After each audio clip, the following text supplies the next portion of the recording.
बुलेटिनच्या सुरुवातीलाच बातमी न्यूज 18 लोकमतच्या सर्वात मोठ्या इम्पॅक्टची, सोबतच एसटी कर्मचाऱ्यांना प्रचंड मोठा दिलासा देणारी।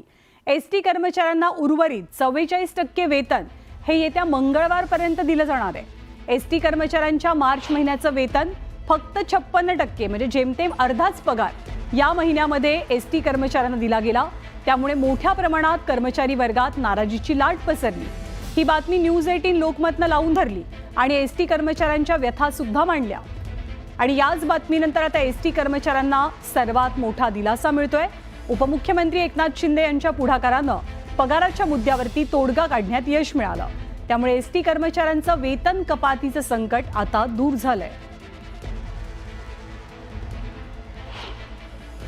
आज सतत सकाळपासून आयबीन लोकमतनी जे न्यूज धरून ठेवल्या एसटी कामगारांच्या आणि प्रश्नाची सोडवणूक केली सतत, म्हणजे सतत सकाळपासून तर रात्री 8-8:30 पर्यंत तरी मी त्यांनी जे सतत न्यूज आपल्या TV चॅनलवर दाखवले आयबीन लोकमतनी, तरी त्यांनी शासनाने त्यांची दखल घेऊन आम्हाला मंगळवारी पगाराची घोषणा केलेली आहे। तरी मी आयबीन लोकमत यांचे आभार व्यक्त करतो।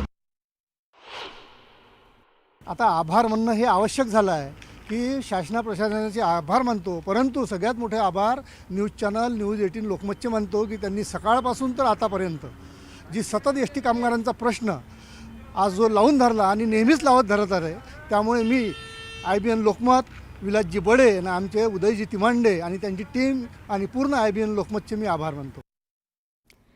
आणि